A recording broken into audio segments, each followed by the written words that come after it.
안녕하세요. 뉴런 동아리 F조입니다. 저희 팀의 주제는 기대가 만드는 긍정 혹은 부정적인 결과입니다. 이것을 우리는 플라시보 효과와 노시보 효과라고 부르는데요.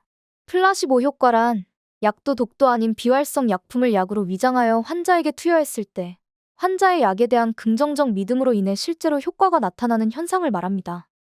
반대로 노시보 효과는 약효에 대한 불신 또는 부작용에 대한 염려와 같은 부정적인 믿음 때문에 실제로 부정적인 결과가 나타나는 현상입니다.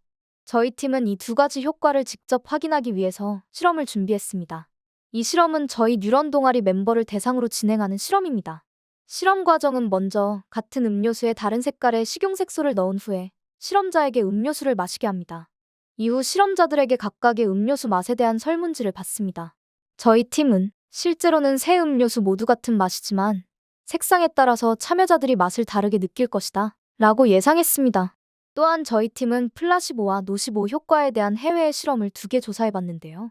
첫 번째 실험은 건강한 22명의 대학생 지원자들의 다리에 서서히 열을 가함으로써 통증을 유발할 수 있도록 만듭니다.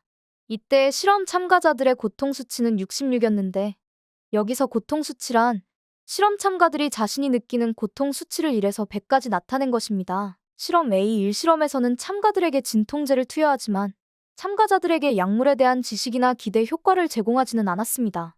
그 후 참가자들의 고통 수치는 66에서 55로 총 11이 감소하였습니다. 이어서 A2실험에서는 A1과 같은 진통제를 투여하지만 참가자들에게 진통제에 대한 지식과 기대 효과를 설명해 주었습니다. 그러자 참가자들의 고통 수치는 55에서 39로 총 16으로 지식과 기대 효과를 제공해주지 않았던 A1의 고통 수치 감소량보다 더 크게 감소하였습니다. 이후 연구원들은 A1 그리고 A2와는 전혀 다른 반대 상황을 가정하였는데요. 앞서 사용한 진통제와 같은 진통제를 지속해서 투여하지만 참가자들에게는 현재 진통제 투여를 중지하였으며 이로 인해 통증이 증가할 가능성이 있을 수도 있습니다. 라고 고지하였습니다. 그러자 참가자들의 고통 수치는 39에서 다시 64로 25나 증가하였습니다. 이 실험을 통해 우리는 실제로는 같은 약을 투여하고 있었지만 참가자들의 마음가짐 혹은 믿음에 따라서 실제 느껴지는 고통의 지수도 변화할 수 있다는 결과를 도출할 수 있습니다. 그렇다면 왜 우리의 믿음에 따라 고통 수치가 달라지는 걸까요? 이 궁금증은 미국 노스웨스턴 대학 의과대학 재활연구소에서 밝혀냈습니다. 이곳에서는 퇴행성 무릎 관절염 환자 95명을 두 팀으로 나누어 각각 진통제와 설탕으로 만든 정제 2가지 약물을 주입합니다. 2가지 약물을 각각 투여한 이후 자기공명 영상을 통하여 참가자들의 뇌를 관찰하였습니다. 그렇게 이 실험은 진통제를 복용한 환자와 설탕 정제를 복용한 환자 간의 이마여반의 중전두회의 차이가 있다는 사실을 밝혀냈습니다. 여기서 준전두회는 우리의 기억력과 사고력을 주관하고 다른 연합 영역으로부터 들어오는 정보와 행동을 조절하는 역할을 하고 덧붙여 주로 감정과 결정이 이루어지는 부위입니다. 그리고 이러한 효과를 강화시키는 데 영향을 주는 유전자 변이의 후보군들을 바로 플라시봄 유전자라고 부르는데요. 대표적인 플라시봄 유전자로는 도파민, 세로토닌, 엔토가니비노이드가 있습니다.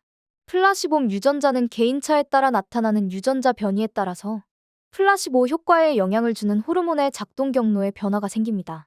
그리고 이는 실제 연구팀 신약 시험에 참가한 대상군의 유전자 등을 분석한 결과 플라시봄 유전자를 보유한 사람일수록 플라시보 효과가 더욱 강하게 나타난다는 사실이 확인됐습니다. 마지막으로 이러한 기대 효과의 장단점은 무엇이 있을까요? 먼저 장점으로는 환자가 약이 병을 낫게 해준다는 믿음을 가졌을 때의 병세가 호전되어 만성질환이나 심리상태의 영향을 받기 쉬운 우울증과 같은 마음의 병을 고치는 데 적합한 치료 방법이라 할 수 있습니다. 하지만 윤리적인 면에서는 한계가 있는데요. 아무리 치료를 위함이라 하더라도 의사는 환자를 속였으며 존중받을 권리를 침해당했다고 할 수 있습니다. 실제로 1960년대 미국 시애틀에 거주하던 심장병 의사는 환자에게 가짜 동맥 접합 수술을 시행했습니다. 물론 환자의 협심증이 호전되기는 했지만 의료 윤리적인 문제 때문에 논란이 됐습니다. 저희는 이 실험들을 통해 플라시보, 노시보 이론에 대해 탐구하고 다양한 실제 사례를 통해 살펴보며 플라시보, 노시보 효과가 뇌에 착각을 일으켜 실제로 치료 및 의료적인 효과를 가져올 수 있다는 사실을 알 수 있었습니다. 감사합니다.